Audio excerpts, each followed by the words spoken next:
اللہ کریم نے جتنی مخلوقات بنائی ہیں ہر مخلوق میں دو پہلو موجود ہیں، سمندر کی ہوں، ہوا کی ہوں، صحرا کی ہوں، جنگل کی ہوں، پہاڑوں کی ہوں، نار ہوں، نور ہوں، ہر مخلوق میں جتنی بھی ہیں دو پہلو ضرور موجود ہیں، رحمت اور زحمت۔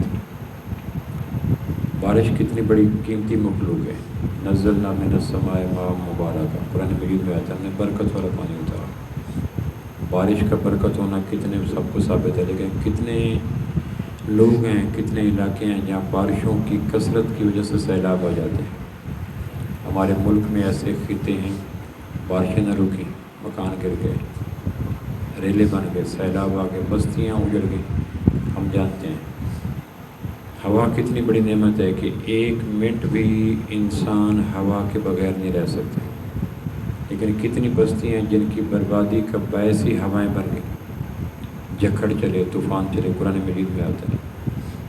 قوم عاد کی بربادی کا سبب ہی ہواؤں کے جھکڑ تھے۔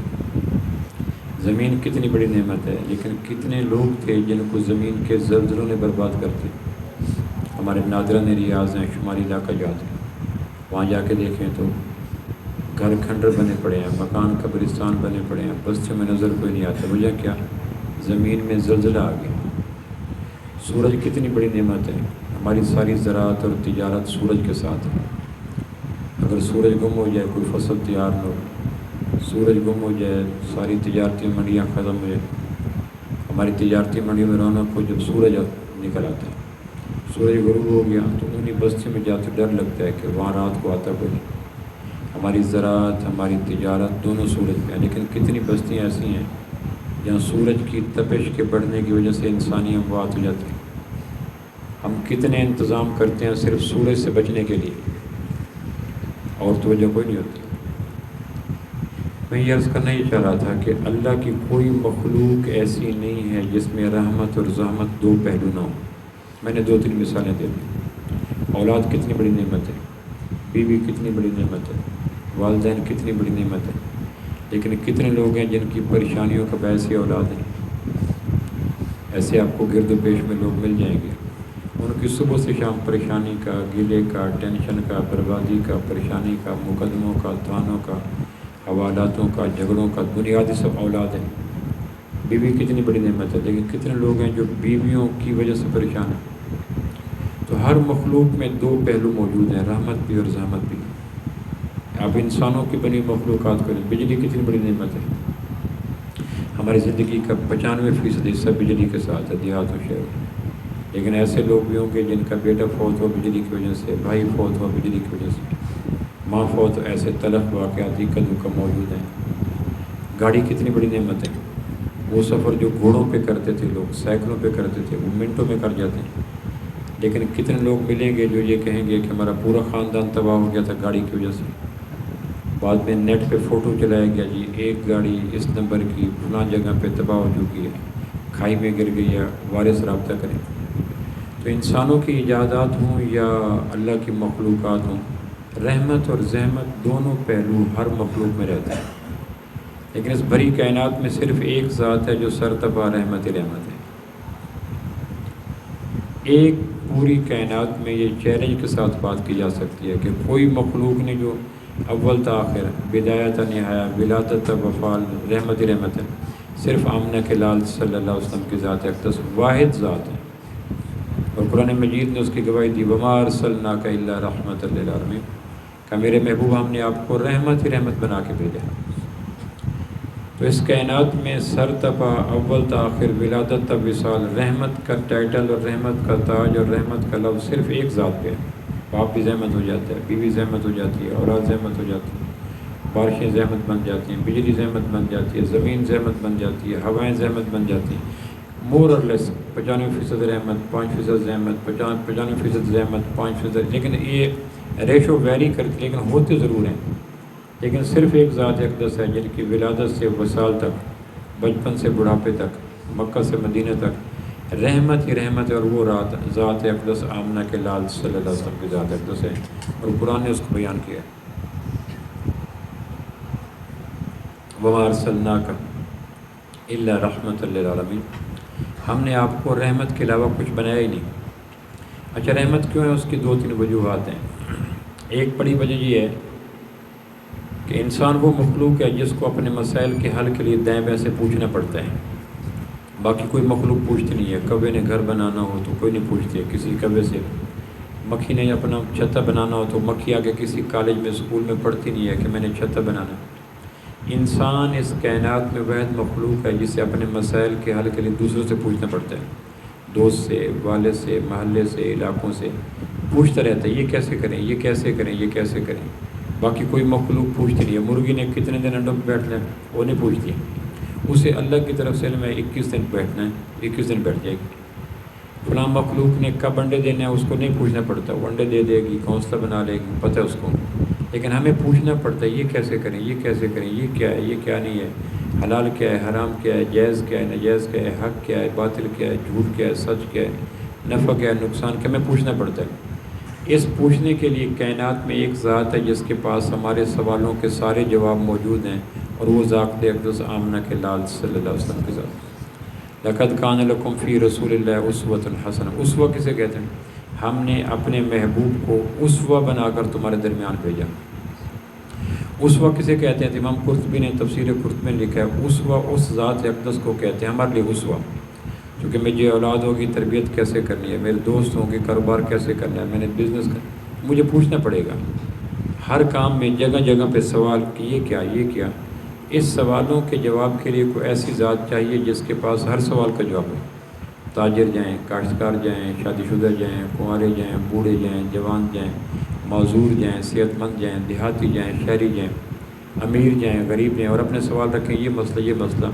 تو کائنات میں کوئی ذات ایسی ہو جس کے سامنے ہر مسئلہ رکھا جائے اور وہ ہر مسئلے کا کمپریہنسو اپلیکیبل اپروچیبل جواب دے، یہ کام تم یوں کر لو، یہ کام تم یوں کر لو، کوئی مایوس ہو کے واپس نہ پلٹے۔ تو اس ذات اقدس کو عربی میں اسوہ کہتے ہیں جس کے پاس ہر آدمی اپنے مسائل لے کے جائے اور ہر مسئلے کا جواب ملے، اور جواب وہ جو اس کی دسترس میں ہو۔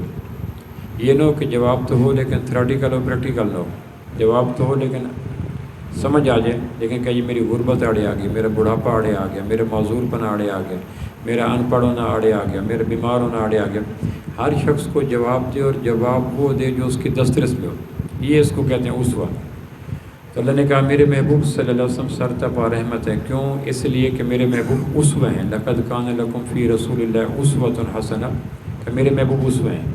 سوال لے کے جاؤ، کوئی سوال کائنات کا، میرے محبوب جواب دیں گے۔ کیوں دیں گے؟ علمہ شدید القویٰ، کہ میرے محبوب کو علم اس ذات اقدس دیا ہے جس کے پاس علم کی انتہا کوئی نہیں۔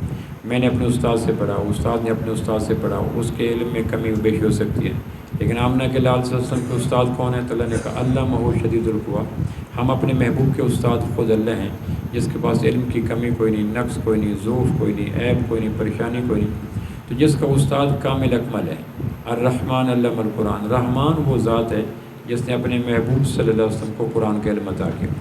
لہٰذا تمہیں کوئی مسئلہ ہو، بیماری کا، صحت کا، غربت کا، دولت کا، بیماری کا، تندرستی کا، دنیا کا کوئی مسئلہ ہو، اور وہ مسئلہ تو تم بلا جھجک میرے محبوب کی بارگاہ میں دستک دو، جا کے عرض کرو اللہ نے اولاد دی ہے، اللہ نے دوست دیے ہیں، اللہ نے کرو، میں کیسے کروں؟ تو ایسا جواب ملے گا جو آپ کے لیے دسترس میں ہوگا۔ آپ یہ نہیں کہیں گے کہ میری غربت، جواب ٹھیک تھا کہ غریب ہوں میں، جواب ٹھیک ہے میں بوڑھا ہوں۔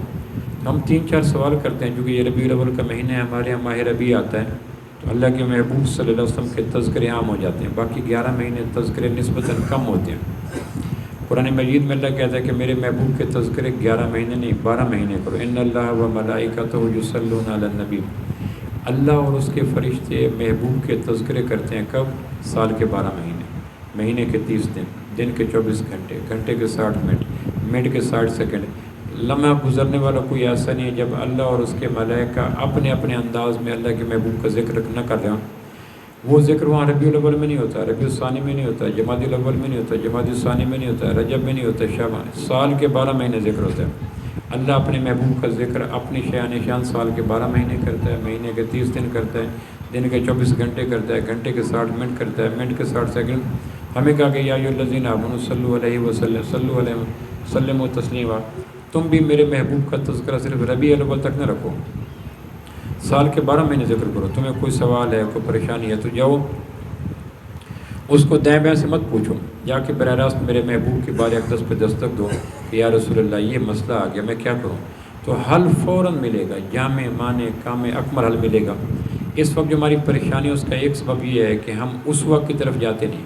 کوئی مسئلہ آتا ہے ہم باپ کی طرف، بیٹے کی طرف، سسر کی طرف، ساس کی طرف، بھائی کی طرف، محلے کی طرف، لیکن جب تھک جاتے ہیں اور مسئلوں کا حل ختم ہو جاتا ہے پھر کہتے ہیں اللہ ولی گلی۔ تو اللہ نے کہا میرے محبوب رحمت ہیں، رحمت کی وجہ کیا ہے کہ میرے محبوب کے پاس تمہارے ہر سوال کا، ہر مسئلے کا، ہر پریشانی کا حل موجود ہے۔ 3-4 سوال میں رکھتا ہوں۔ مثلا ہم یہ کہتے ہیں کہ اللہ کے محبوب یہ بتلائیں کہ پریشانیاں کیوں آتی ہیں، بستیوں میں، علاقوں میں، افراد میں، قبائل میں پریشانیاں، مصیبتیں، تکلیفیں کیوں آتی ہیں؟ اب اس کا جواب جا کے اگر لوگوں سے پوچھیں تو کوئی کہے گا اس کا مسئلہ یہ ہے، اس کا حل یہ ہے۔ اللہ کے محبوب نے اس کا جامع معنی جواب دیا۔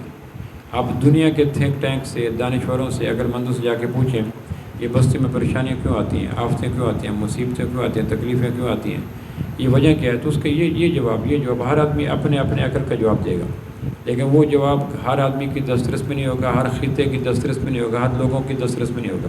اب آمنہ کے لال صلی اللہ علیہ وسلم سے ہم پوچھتے ہیں کہ اللہ نے آپ کو اسوہ بنایا اور ہمیں حکم دیا کہ اپنے مسائل کے لیے آپ کے در اقدس پہ دستک دیں۔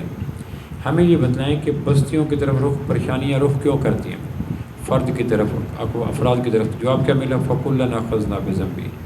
ایسا جواب دیا جس کو ہر آدمی کی دسترس میں ہے کہ سنو، جب تمہارے علاقے میں پریشانیاں ہیں تو پریشانیوں کا سبب تمہارے علاقے کے رہنے والے لوگوں کے گناہ ہوتے ہیں۔ تو یہ جواب مل گیا کہ پریشانیوں کا سبب بہو کا ساس نہیں، بیوی کا شوہر نہیں، بہن کا بھائی نہیں، آجر کا اجیر نہیں، زارے کا مزارے نہیں، حکمران کا رعایا نہیں۔ پریشانیوں کا سبب یہ ہے کہ تمہارے اپنے جسموں سے نکلنے والی گناہ، وہ آنکھوں سے نکلیں، وہ زبان سے، کان سے نکلیں، وہ دماغ سے، ہاتھ سے نکلیں، وہ پاؤں سے، معاملات کے ہوں، معاشرت کے ہوں، تمہارے گناہ تمہیں پریشانیوں کی دستک دیتے ہیں۔ جواب واضح مل گیا کہ تمہاری پریشانیوں کا سبب وہ نہیں ہے، یہ نہیں ہے، تمہاری پریشانیوں کا سبب تم خود ہو۔ فَكُلًّا أَخَذْنَا بِذَنبِهِ، تم گناہ کرتے ہو تو پریشانی آ جاتی ہے۔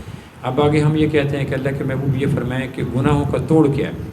جیسے ڈاکٹر کہتے ہیں کینسر ہو گیا، بخار ہو گیا، ہیپیٹائٹس بی ہو گیا، ہم کہتے ہیں اس کی ویکسینیشن علاج کیا ہے، تو وہ کہتے ہیں علاج ہمارے پاس نہیں ہے، امریکہ میں علاج ہمارے پاس نہیں ہے، رشیا میں، یا ہمارے پاس ہے تو 10 لاکھ سے شروع ہوتا ہے، تو ہم کہتے ہیں مر گئے، بیرون جا نہیں سکتے، 10 لاکھ دے نہیں سکتے، علاج تو کوئی نہیں ہو۔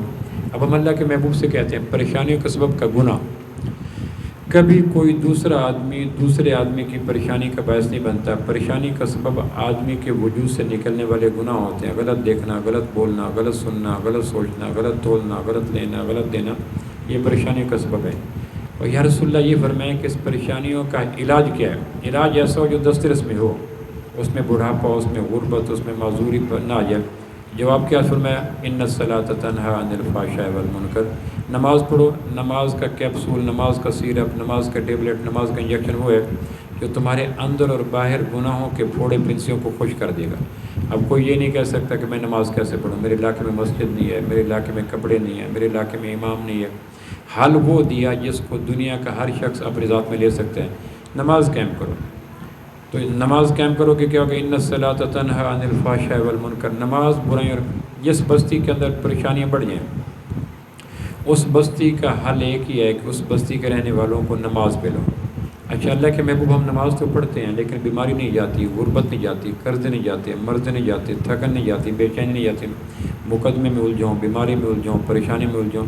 نماز تو میں 10 سال سے پڑھ رہا ہوں، میرے ماتھے پہ محراب آ گیا، مجھے نماز پڑھتے ہوئے میرا امام گواہی دے گا۔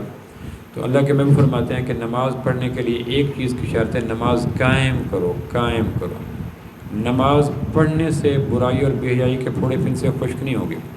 ان الصلاۃ کانت علی المؤمنین کتابا موقوتا، تمہارے اندر ایک کمزوری آ جاتی ہے، تمہارے پھوڑے پنسیوں کے خشک نہ ہونے کی وجہ یہ ہے کہ تم نماز پڑھتے ہو، قائم نہیں کرتے۔ اور قرآن مجید میں اقیم الصلاۃ، یقیم الصلاۃ، تقیم الصلاۃ، یقیمون الصلاۃ، تقیم، اسی لفظ کے بغیر نماز آتی نہیں کہ نماز قائم کرو، قائم کرو، قائم کرو۔ یا رسول اللہ نماز قائم کیسی ہوتی ہے کہ اگر ہم نماز قائم کر لیں تو ہمارے اندر جو پریشانیاں ہیں، تکلیفیں ہیں، دکھ ہیں، وہ دور ہو جائیں؟ تو اللہ کہتے ہیں، اللہ کے محبوب کہتے ہیں قائم کرنا 2 چیزوں کا نام ہے، 2 کام نماز میں داخل کر لو تمہاری نماز قائم ہو جائے گی۔ اور قائم کرنے والی نماز 1 ہفتے کے اندر اپنے نتائج دکھلائے گی۔ ڈاکٹر کہتا ہے یہ چیز استعمال کرو، میں نے وہ استعمال نہیں کی، ڈاکٹر کے پاس 1 ہفتے کے بعد آتے ہیں کہ ڈاکٹر صاحب آرام نہیں ہے، ڈاکٹر صاحب کہنے کہ وہ دوائیں دکھاؤ کہ یہ، کہ میں نے یہ دوائی لکھی نہیں تھی، میں نے تو فلاں دوائی لکھی تھی۔ آپ نے وہ دوائی لی نہیں، اپنی مرض سے چینج کر لی۔ اللہ کہتے ہیں گناہوں کے پھوڑے پنسیوں کے خوش کرنے کے لیے میں نے قائم والی نماز کی تھی، اقیم الصلاۃ، نماز قائم کرو۔ اور آپ نے نماز قائم کی کیوں نہیں؟ اب نماز پڑھتے رہے۔ اب نماز قائم کیسے کریں؟ تو اللہ کے محبوب فرماتے ہیں قائم کرنا دو چیزوں کا نام ہے، وہ دیہاتی شہری سارے کر سکتے ہیں۔ پہلا قائم، اب وہ میں عرض کر دیتا ہوں، کیونکہ اللہ کے محبوب رحمت ہے۔ رحمت کیوں ہے؟ کہ ہر مسئلے کا حل آپ کے پاس موجود ہے۔ ہر مسئلہ کیا ہے؟ انسان، کائنات کا کوئی انسان ہو، کوئی مسئلہ لے کے آئے، اللہ کے محبوب کے پاس اس مسئلے کا جامع معنی حل موجود ہے۔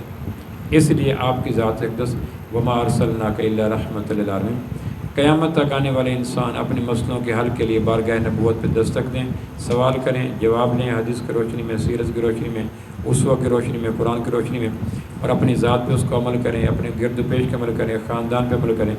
ود ان ڈیز اللہ پاک ان کو مسائل سے نجات دیں گے۔ تو میں نے عرض کیا کہ ہماری پریشانیوں کا سبب کا گناہوں کا توڑ کا نماز۔ نماز کون سی؟ کا اقیم الصلاۃ۔ پورے قرآن مجید میں جب بھی نماز کا لفظ ہے اقیم کے ساتھ ہے۔ اقیم سے کم پہ اللہ کمپرومائز نہیں کرتا۔ اقیم کسے کہتے ہیں؟ دو چیزیں اگر نماز میں شامل ہو جائیں تو نماز قائم ہو جاتی ہے۔ یہ جوابات ہمیں آمنہ کے لال صلی اللہ علیہ وسلم کی طرف سے ملے۔ پہلی صدی میں جواب لوگوں نے لے لیا، امن آ گیا، چین آ گیا، قرار آ گیا، نہ کچہریاں، نہ تھانے، نہ مقدمے، نہ حوالات، نہ تناؤ، نہ ٹکراؤ، نہ بے بسی، نہ قطع تلقی، نہ غربت، نہ بے وقت بارشیں، نہ با وقت بارشیں کو رکنا نہیں تھا، بے وقت آنا نہیں تھا۔ ایک گھر کی طرح تھے لوگ، سارے کے سارے، امن ہی امن تھا۔ پھر جوں وہ دستک دینا چھوڑ دی اور اپنے مسائل کا چاچے سے، مامے سے، خالو سے، پھپھو سے پوچھنا شروع کر دیا، تو وہ ہماری طرح انسان تھے، پھر الجھتے گئے، پھنستے گئے، پریشانیاں گئے، آتے گئے۔ اقیم کسے کہتے ہیں؟ اقیم کہتے ہیں وہ نماز جس میں دو چیزیں ہوں۔ اب وہ میں وہ عرض کر دیتا ہوں، پھر آپ دیکھیے گا کہ میری نماز میں اقیم ہے یا نہیں۔ اگر اقیم ہوگا تو کعبہ کے رب کی قسم مسائل یوں دور ہوں گے، پریشانیاں یوں دور ہوں گے، قرضے مرضے یوں دور ہوں گے جس طرح طلوع آفتاب کے بعد اندھیرے دور ہو جاتے ہیں۔ اب سے جیسے میں آپ سے گفتگو کر رہا ہوں، اب سے 6 گھنٹے پہلے یا 8 گھنٹے پہلے اس سے پورے علاقے میں، پیر گڑھنا کے علاقے میں اندھیرا تھا۔ کتنے بلب تھے، کتنے اسٹریٹ لائٹس تھے، کتنے انرجی سیور تھے، کتنے تھے، لیکن اندھیرا تھا، رات تھی، خوف تھی، وحشت تھی۔ پھر 9 کروڑ 30 لاکھ میل کے فاصلے پر اللہ پاک نے ایک سورج کو آن کر، جس کو سورج کہتے ہیں، ایک بلب آن کیا۔ پھر پگڈنڈیوں کا، کھیتوں کا، گھروں کا، سین کا، مکانوں کا، گلیوں کا اندھیرا کہاں گیا تو کوئی پتہ نہیں چل رہا۔ جس طرح طلوع آفتاب کے بعد ساری لائٹیں بجھ جاتی ہیں لیکن اندھیرے کا راج نہیں رہتا، روشنی ہو جاتی ہے۔ نماز میں 2 چیزیں شامل کر لیں تو نماز روشن ہو جائے گی۔ پھر وہ مرض، جو پریشانیاں جو ہر ایک کو لاحق ہیں، میرے سمیت، آپ سمیت ہر آدمی کا دماغ پریشانی کی طرح بھرا ہوا ہے، اور حل اس کا وما قرآن میں لقد کان لکم فی رسول اللہ اسوہ، میرے محبوب اسوہ ہیں۔ وہاں جاؤ گے، نسخہ ملے گا، کام بنے گے، سورج طلوع ہوگا، اندھیرے دور ہوں گے۔ ورنہ بیوی کا، بہو کا، بہن کا، بھائی کے اندھیرے لگے رہیں گے۔ وہ حال کیا دیا؟ اقیم الصلاۃ، نماز قائم کرو۔ نماز قائم کیسے کریں؟ تو ہمارے ہاں نماز پڑھنے والے ہیں، اللہ کا شکر، یہ بڑی نعمت ہے، پڑھنے والے ہیں، 10 سال سے نماز، 20 سال سے نماز، لیکن مرض بڑھتے چلے جا رہے ہیں، وہ پریشانیاں، بیماریاں ساتھ چل رہی ہیں۔ تو اگر نماز ٹھیک ہے تو مصیبتیں نہیں آنے چاہیے، اگر مصیبتیں ہیں تو نماز ٹھیک نہیں۔ 2 چیزوں میں سے ایک چیز ہے۔ اب اقیم کسے کہتے ہیں؟ تو میں آخری بات عرض کرتا ہوں، اقیم کسے کہتے ہیں؟ اقیم کہتے ہیں 2 چیزوں کو۔ پہلی چیز یہ ہے کہ ہر آنے والی نماز کو گزری نماز سے بہتر بنے۔ یہ جواب اللہ کے محبوب صلی اللہ علیہ وسلم دیا کہ فجر کی نماز پڑھی کہاں؟ اب ظہر کی نماز کو سوچنا ہے کہ ظہر کی نماز فجر کی نماز میں حرکات کے حوالے سے، سکنات کے حوالے سے، کیفیات کے حوالے سے، اوقات کے حوالے سے، دھیان کے حوالے سے، ترجمے کے حوالے سے بہتر ہونی چاہیے۔ ہر شخص کی نماز میں، گزری نماز میں، آنے والی نماز کے بہتری کے امکانات موجود رہتے ہیں۔ کوئی آدمی دنیا میں کلیم نہیں کر سکتا کہ میری نماز 100% ٹھیک ہو۔ جنت میں جب جنتی جائیں گے اور اللہ ان کو دکھائیں گے میں تمہارا اللہ ہوں، پھر جنتی حدیث میں آتا ہے، کہیں گے یا اللہ ہم نے ایک سجدہ بھی تیری شان نشان نہ کیا، جتنا تو بڑا تھا تیری عظمت سے لبریز ہو کر ہمارا ایک سجدہ بھی نہیں ہے۔ تو پھر وہ کہیں گے یا اللہ ہم ایک سجدہ کرنا چاہتے ہیں، ہماری دنیا کی کوئی نماز کا کوئی سجدہ تیری عظمت کے شان نشان نہیں تھا، تو مجھے ایک سجدہ کرنے دے۔ اللہ فرمائیں گے کہ میں مہمان میزبان ہوں، تم مہمان ہو، نزلا من غفور الرحیم، جنت اللہ کا مہمان خانہ ہے، میزبان اللہ ہے۔ اللہ کہیں گے میزبان کی شان کے خلاف ہے کہ مہمان سے سجدے کروائے۔ اب کھو پیو، جیسے لنگڑے لولے اپاہج بیکار سجدے تھے جیسے بھی تھے، میں نے معاف کیا اور تم آگے۔ اور جنتیوں کو ایک ہی کلک ہوگا کہ ہماری زندگی کا ایک سجدہ ایسا نہیں تھا جو اللہ کی شان ہے۔ اللہ کی عظمت، اللہ کی قدرت، اللہ کی طاقت، اللہ کی ہیبت، اللہ کا سطوت، اللہ کے اختیارات کو دیکھیں گے تو کہیں گے مجھے تو پتہ نہیں تھا تو اتنا بڑا ہے۔ تو دنیا کا کوئی نمازی، چاہے حرم کا ہو، چاہے مدینہ کا ہو، چاہے مطاف کا ہو، چاہے مسجد اقصیٰ کا ہو، دنیا کا کوئی نمازی ہاتھ کھڑا کر کے نہیں کہہ سکتا کہ میری گزری نماز ہر حوالے سے مکمل ہوگی، بلکہ جتنی نمازیں پڑھے گا وہ کہے گا یا اللہ مزہ نہیں آیا ایک تو ہاتھ۔ پہلے اقامت کی پہلی صفت یہ ہے کہ ہر نمازی گزری نماز سے آنے والی نماز کو شعوری طور پر بہتر بنائے۔ میں نے فجر کی نماز دوسری رکعت میں تھا، اب زور کی نماز پہلی میں جاؤں گا، زور کی نماز پہلی رکعت میں تھا، عصر کی نماز تکبیر اللہ پہ جاؤں گا، عصر کی نماز تکبیر اللہ پہ تھی، مغرب کی نماز اذان سے 10 منٹ پہلے جاؤں گا، مغرب کی نماز 10 منٹ پہلے تھی، عشاء کی نماز 20 منٹ پہلے جاؤں گا۔ یعنی اپنی ہر دوسرا آدمی کوئی دعویٰ نہیں کر سکتا کہ تمہاری نماز میں یہ نقص، یہ کمی، یہ ہے۔ اللہ نے ہر آدمی کو اپنی نماز کا ایکسے اسپیشلسٹ بنا دیا ہے۔ ہر آنے والی نماز کو گزری نماز سے بہتر بنانا یہ اقیم الصلاۃ کی پہلی شرط ہے۔ اب میں اور آپ دیکھیں کہ ہم نے کتنے مہینے، کتنے سال، کتنے ہفتے اس نیت کے ساتھ آنے والی نمازیں ادا کیں کہ جو گزری نماز میں کمی تھی، خیال کے اعتبار سے، حرکات کے اعتبار سے، کیفیات کے اعتبار سے، اوقات کے اعتبار سے، وضو کے اعتبار سے، دھیان کے اعتبار سے، توجہ کے اعتبار سے، مسجد میں آنے کے اعتبار سے، تو ہر آدمی کہے گا کہ میری شاید کوئی ایک نماز ہو جس میں میں نے گزری نماز سے آنے والی نماز کو بہتر کرنے کی، پالش کرنے کی، بیوٹیفائی کرنے کی، حسین کرنے کی کوشش کی ہے۔ ورنہ جیسے تھے آ جاتے ہیں، نماز پڑھ لیتے ہیں، اس میں شعوری کاوش نہیں ہوتی۔ تو جب تک آنے والی نماز میں گزری نماز کی خامیاں کو ختم کرنے کا راستہ نہیں ہوگا، ہماری نمازیں کبھی بھی گناہوں کو روکنے میں کامیاب نہیں ہو سکیں گی۔ پہلی شرط یہ ہے، اس کو کہتے ہیں کہ آنے والی نماز میں گزری نماز کی خامیوں کے آگے بریک لگائیں، اور یہ نہیں سکے گا کہ ساری بریک لگ جائے گی، آج ایک میں کل دوسرے میں، اسی کاوش میں لگا رہے۔ اور دوسری شرط جو اللہ کے محبوب نے ارشاد فرمائی، عقم کی دوسری شرط، جس طرح ہوتا ہے نا کہ چائے کتنی چیزوں سے بنتی ہے کہ 4 چیزیں، دودھ ہو، پانی ہو، پتی ہو اور چینی ہو، پھر چائے بن جاتی ہے۔ نماز کتنی چیزوں سے عقم بنتی ہے؟ تو 2 چیزوں سے عقم بنتی ہے، ورنہ نماز اقیم الصلاۃ کی شرط پہ آتی نہیں۔ پہلی شرط میں نے بتا دی کہ ہر آنے والی نماز میں گزری نماز کی خامیاں، کمیاں، اس کو دور کرنے کی کاوش کی جائے۔ اور یہ آدمی کو اللہ القاء کر دیتا ہے کہ تمہاری فجر کی نماز میں یہ خامی تھی، ظہر کی نماز میں یہ۔ اللہ جب آدمی ڈیپلی اپنی نمازوں پہ تجزیہ کرتا ہے تو اس کو ایک جہان نظر آتا ہے خامیوں کا، کمیوں کا، نقص کا۔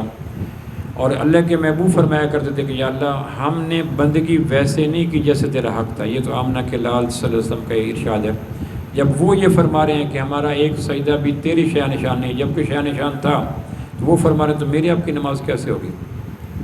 اور دوسری عقم کا معنی یہ ہے کہ روز کی بنا پہ یہ سوچا جائے کہ سجدوں سے محروم پیشانیوں کو، میں کسی پیشانی کو اللہ کے حضور جھکانے میں کامیاب ہوا۔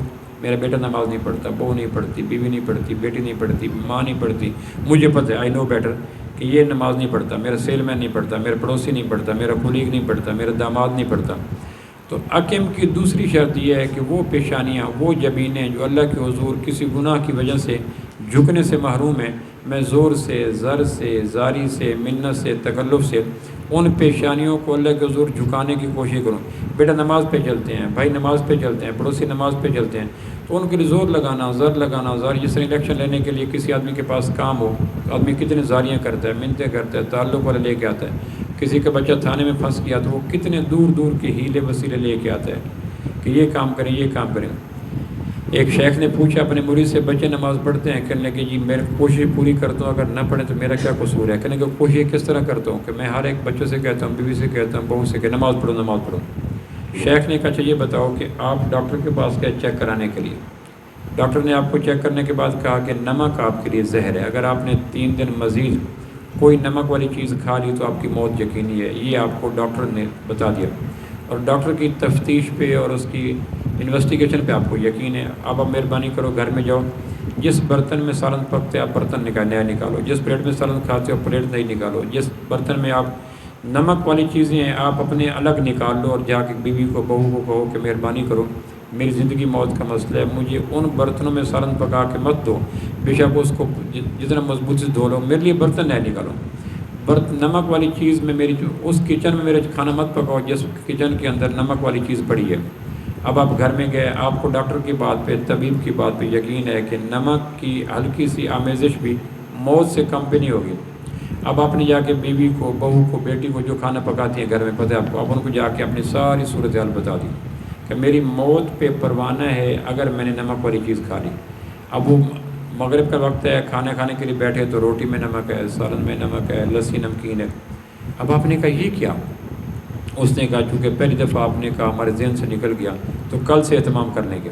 تو آپ کو پتہ ہے کہ اگر نمک والی چیز کھا لی تو موت یقینی ہے، تو آپ نے دیکھا سالن وہاں پھینک رہے ہیں، روٹی وہاں پھینک رہے ہیں، پانی وہاں پھینک رہے ہیں، لسی وہاں پھینک رہے ہیں۔ یہ ہے کسی کی بات پہ یقین کرنا۔ آپ کہیں کہ مجھے آپ مارنا چاہتے ہو، میں نہیں کھاتا، مجھے دوبارہ نئے بنو۔ تو اب وہ ہزار کوشش کریں کہ آج کھا لو، کہنے کہ یہ نہیں ہو سکتا۔ کہنے کہ جس طرح آپ طبیب کے کہنے پر بیوی کی پکی ہوئی چیز جس میں نمک ہے آپ نہیں کھائیں گے، اسی طرح آپ جا کے بچے سے کہیں بیٹا مہربانی کرو نماز پہ آؤ، بیوی نماز۔ تو اگر اس طرح آپ نماز کا کہتے ہیں تو پھر تو آپ کی جان پوری چھوٹ گئی۔ اور اگر آپ گنگلوں سے مٹی اتارتے ہیں تو دوسری چیز حکیم کے لیے یہ ضروری ہے کہ میری معلومات میں گرد و پیش کے کچھ رشتے، کچھ دوست، کچھ واقف، کچھ آشنا ایسے ہوں جو نماز نہیں پڑھتے اور میری معلومات میں ہیں، ڈیڈی شور مجھے پتہ ہے کہ یہ نماز نہیں پڑھتے، تو میں ان کو نمازی بنانے کے لیے زور، زر، زاری، منت، ہاتھ پاؤں پگڑی ڈال کے نماز پہ لاؤں۔ یہ میری نماز کے قائم ہونے کی دوسری شرط ہے۔ ان پہ احسان نہیں ہے، میں ان کے احسان کی خاطر ان کی منت نہیں کر رہا، میں اپنی نماز کو دائرہ قائم میں لانے کے لیے نماز پڑھوں۔ وہ کہتے ہیں یہ آپ میرے پیچھے پڑ گئے جی کہ اگر آپ نمازی نہیں بنیں گے تو میری نماز قائم پہ نہیں ہوگی۔ اگر یہ دو صفات میری نماز میں شامل ہو جائیں، اس کو کہتے ہیں اقیم الصلاۃ، نماز قائم ہوگی، نماز اسٹیبلش ہوگی، نماز سیدھی ہوگی تیر کی طرح۔ اور اگر مجھے پتہ ہے کہ میرے گرد و پیش میں فلاں نماز نہیں پڑھتا، میرا داماد، میرا بیٹا، میری بیوی، میری بہو، اور مجھے کوئی پرواہ نہیں، صبح گھر میں آتا ہوں، آ کے دیکھتا ہوں کہ سارے سوئے ہوئے ہیں، نماز کسی نے نہیں پڑھی، لیکن مجھے اس بات کے لیے ڈانٹنا آتا ہے کہ تم میں سے کوئی جا کے چائے نہیں بناتا، 9 بجے تک پڑے رہتے ہو، مجھے چائے پینی ہوتی ہے۔ وہ کہتے ہیں کہ تمہیں چائے کے نہ ملنے کا دکھ ہے، ان کے بے نمازی ہونے کا دکھ نہیں، لاشوں کی لاشیں پڑی ہیں اور وہ نماز نہیں پڑھ رہی۔ تو غصہ اس بات پہ ہے کہ اٹھا کرو، بچوں نے اسکول جانا ہوتا ہے، چائے بنانی ہوتی ہے، چائے بنانے کے لیے کوئی نہیں۔ تو اگر یہ کڑکڑ شروع ہے اور بے نمازیوں کے نمازی کی کڑکڑ شروع ہوئی نہیں تو یقین جانے میں 20 سال نہیں، 100 سال، 20,000 سال نماز پڑھتا ہوں، اللہ کے نزدیک نماز قائم ہوئی کوئی نہیں۔ اور اللہ کے ہاں نمازوں کے وعدے اور نمازوں کے انعامات اور نمازوں کے بینیفٹ اور نمازوں کے ثمرات نماز قائم کرنے پہ، نماز پڑھنے پہ ہیں کوئی نہیں۔ تو نماز قائم تب ہوتی ہے جب بے نمازیوں کو نمازی بنانے کے لیے ایسے کوشش کی جائے جیسے الیکشن کے دنوں میں کینڈیڈیٹ ووٹ لینے کی کوشش کرتے ہیں۔ اور آپ سارے جانتے ہیں اس علاقے میں جب لوگ ووٹ مانگنے کے لیے آتے ہیں تو ان کے لہجے، ان کے انداز، ان کی منت، ان کی سماجت کیا سے کیا نہیں ہوتی۔ اور پھر الیکشن کے دنوں میں ووٹ ڈالنے کے لیے وہ لوگ جو چل کے نہیں جا سکتے ان کو بازوں پہ اٹھا کے لوگ جا رہے ہوتے ہیں، یہاں الیکشن مہر لگا دو۔ تو یہ ہوتا ہے جس طرح لوگ اپنے ووٹ مانگنے کے لیے کرتے ہیں، ہم بے نمازیوں کو نمازی بنانے، تو یہ دو چیزیں ہو جائیں گی تو نماز قائم ہو جائے گی۔ نماز قائم ہو جائے گی تو گناہ خشک ہو جائیں گے، گناہ خشک ہو جائیں گے۔ وَلَوْ أَنَّ أَهْلَ الْقُرَىٰ آمَنُوا وَاتَّقَوْا لَفَتَحْنَا عَلَيْهِمْ بَرَكَاتٍ مِّنَ السَّمَاءِ وَالْأَرْضِ۔ قرآن کہتے ہیں پھر زمین آسمان کی برکتوں کے دروازے کھول دے گا، صحت کے دروازے کھولے گا، محبت کے دروازے کھولے گا، راحت کے دروازے کھولے گا، چین کے دروازے کھولے گا، مال کے دروازے کھولے گا۔ اور کیسے کھولے گا پتہ کوئی نہیں۔ اب آپ دیکھتے ہیں کہ ہمارے ہاں ایک کھیوڑا ایک علاقہ ہے جہاں کا نمک مشہور ہے۔ سکندر یونانی پہلی دفعہ یہاں سے گزرا تھا تو اس علاقے کے پتھروں کو اس کے گھوڑوں نے چاٹنا شروع کر دیا۔ اس نے کہا یہ گھوڑے پتھروں کو تو چاٹتے نہیں، اس کو جو چاٹا تو اس نے چکھا تو پتھر نہیں نمک تھا۔ تو پہلی دفعہ کھیوڑا کے علاقے میں سکندر یونانی کے گھوڑوں نے پتھروں کو چاٹ کر یہ انسانوں کو بتایا کہ یہ پتھر نہیں ہے، یہ نمک ہے۔ اس وقت سے لے کے آج تک، اب یہ صدیوں کا فاصلہ ہے، کتنا سکندر یونانی کب سے ہے؟ اللہ کے محبوب کے زمانے سے پہلے کا آدمی ہے۔ اس وقت سے لے کے آج تک لوگ اس کھیوڑا کے علاقے کے نمک نکال رہے ہیں، ٹرینیں نکال رہی ہیں، دنیا بھر میں جا رہے ہیں، لیکن اللہ کے اس ایک کان کا نمک نکال نہیں سکے۔ پورے پاکستان 25 کروڑ لوگ رہتے ہیں، 25 کروڑ لوگ روزانہ کی بنا پہ نمک استعمال کرتے ہیں، کسی نہ کسی حوالے سے کرتے ہیں۔ اب یہ سارے نمک کا مین سورس صرف کھیوڑا کے علاقے سے آ رہا ہے۔ چنیوڑ کے ہماری پہاڑیاں یہاں سے لگے ہوئے ہیں، پہاڑ نکال رہے ہیں، گرائنڈر کر رہے ہیں، اس کی نکال کے موٹر وے میں استعمال ہو رہی ہے، بجری استعمال ہے، پتھر۔ ہمارے ملک میں زیادہ تر پتھر بجری کے روپ میں اور پتھروں کے روپ میں اور کنکریٹ کے روپ میں چنیوڑ سے آتی ہے۔ چنیوڑ کی چھوٹی سی پہاڑی علاقہ ہے، پورا ملک اس کو نوچ رہا ہے دونوں ہاتھوں سے، لیکن نہ وہاں کا پتھر ختم ہو رہا ہے نہ کھیوڑا کا نمک ختم ہو رہا ہے۔ اور اللہ کہتے ہیں اگر تم نماز صحیح کر لو، یہ قرآن کا وعدہ ہے اور آمنہ کے لال صلی اللہ علیہ وسلم کی ریکمنڈیشن ہے، آپ نے مہر لگا دی کہ نماز قائم کرو، تو اس کے پہلے شرط کیا ہوگا؟ تمہارے پھوڑے پھنسیاں جو گناہوں کی ہیں، آنکھوں میں بے حیائی کے روپ میں، زبان میں جھوٹ کے روپ میں، دماغ میں تعیش کے روپ میں، پیٹ میں لقمہ حرام کے روپ میں، یہ جو پھوڑے پھنسیاں ہیں یہ پھوڑے پھن سے نماز خوش کر دے گی، اور نماز خوش کر دے گی تو پھر قرآن کا وعدہ ہے کہ تم سے تو ایک کھیوڑے کا نمک ختم نہیں ہو سکا، تم تو چنوٹ کی پہاڑی ختم نہیں ہو سکی۔ سوئی کے بلوچستان کے مقام کی گیس کہاں کہاں تقسیم ہوتی ہے؟ یہاں کھیوڑا آپ کے علاقے پیر گڑانے میں سوئی کہاں ہے؟ بلوچستان میں، وہاں کی پائپ کے ذریعے گیسیں آ کے کتنا کب سے گیسیں چل رہی ہیں۔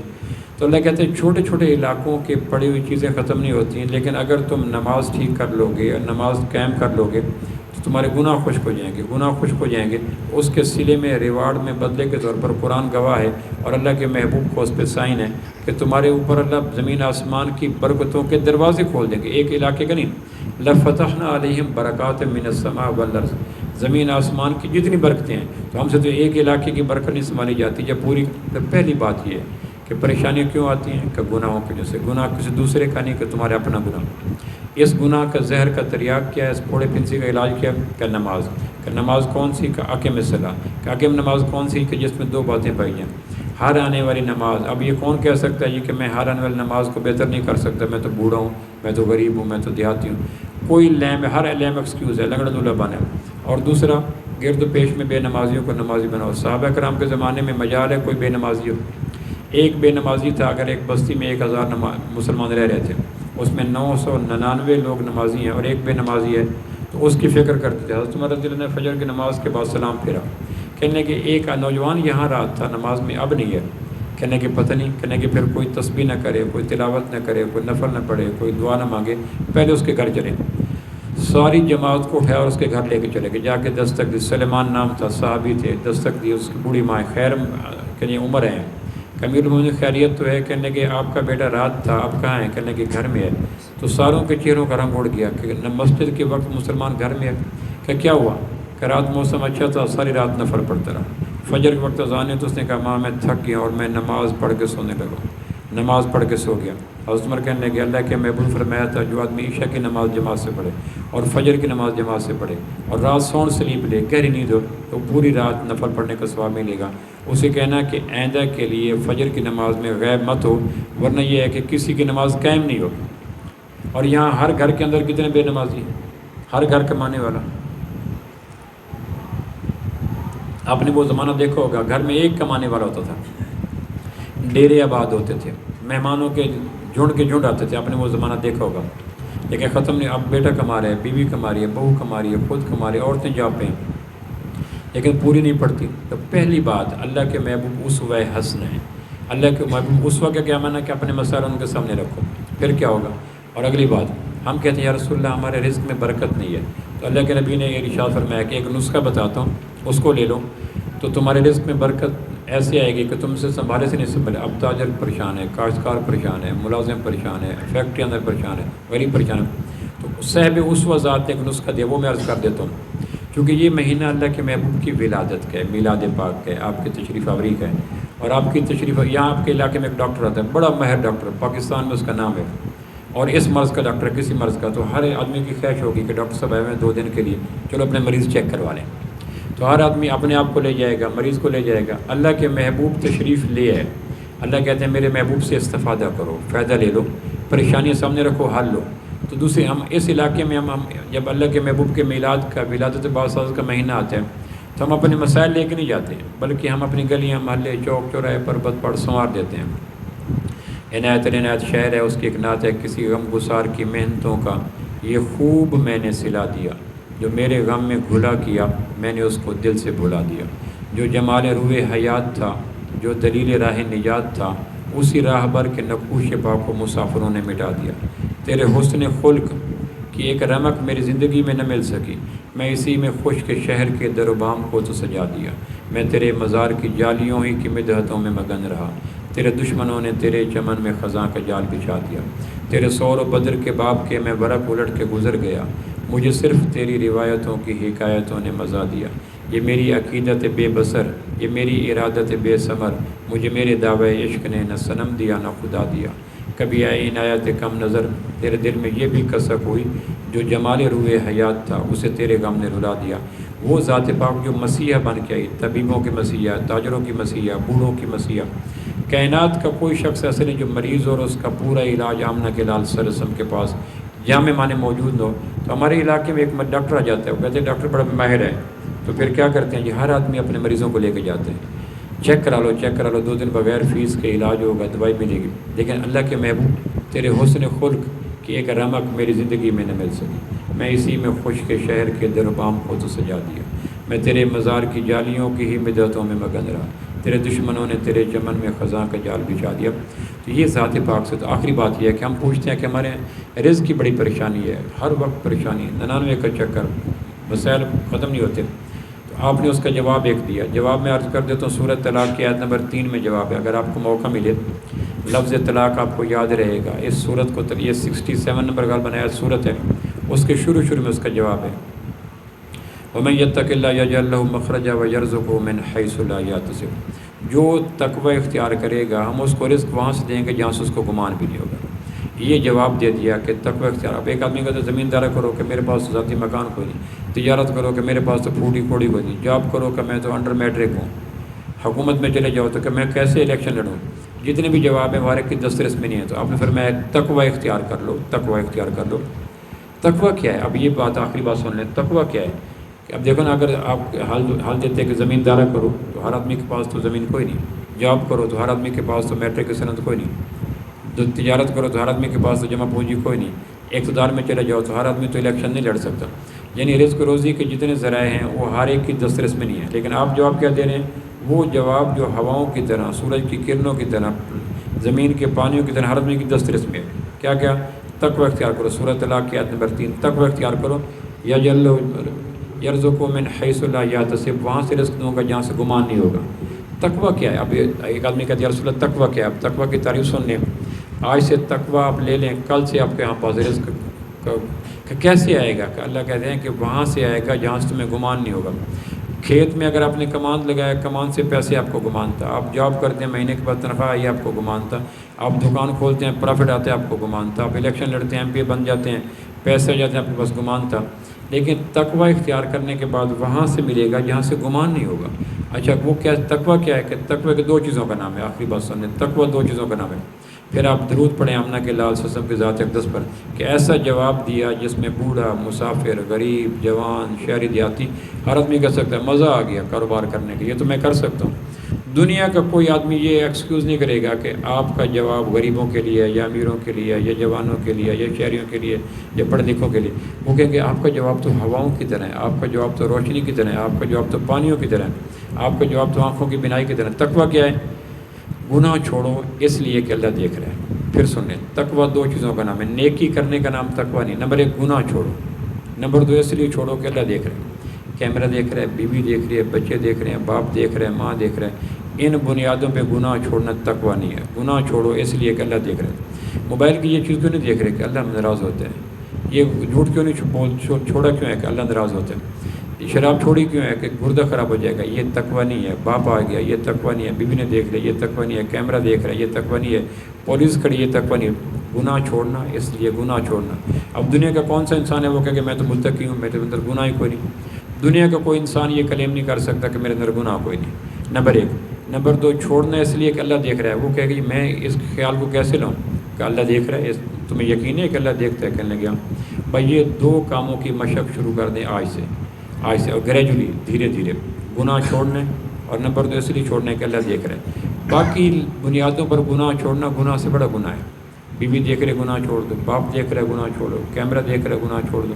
ان بنیادوں پہ نہ ڈراؤ بچوں کو کہ میں دیکھ رہا ہوں۔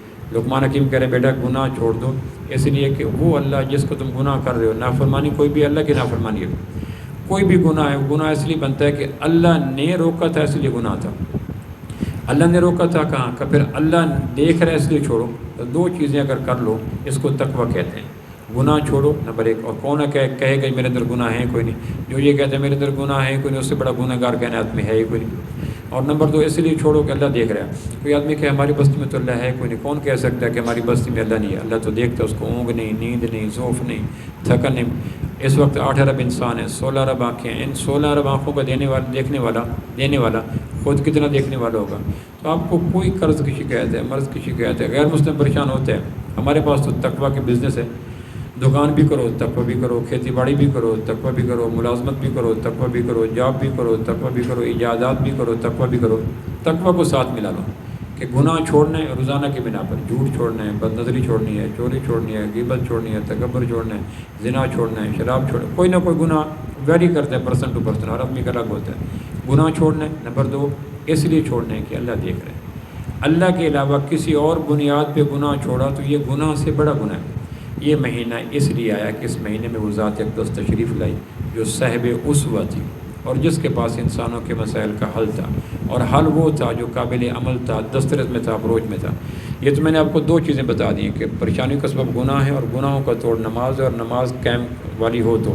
اور دوسرا میں نے یہ بتا دیا کہ ہم نے پوچھا کہ رزق کی برکت کیسے ہو، میں تو بوڑھا ہو گیا، ہاتھ کب کپا رہے ہیں، کوئی کام نہیں کر سکتا، مروجہ رزق کے جتنے ذرائع ہیں میرے پاس کوئی بھی نہیں، تو کوئی مسئلہ نہیں، تم تقوی اختیار کرو۔ تو تقوی تو میں کر سکتا ہوں، بوڑھا ہے تقوی کر سکتے ہیں، معذور ہے تقوی کر سکتے ہیں، دیہاتی ہے تقوی کر سکتے ہیں۔ میں گناہ چھوڑوں گا اس لیے کہ اللہ دیکھ رہے ہیں، گناہوں کے جہان میرے اندر آباد ہیں اور اللہ کے دیکھنے کا احساس میرے اندر موجود ہے۔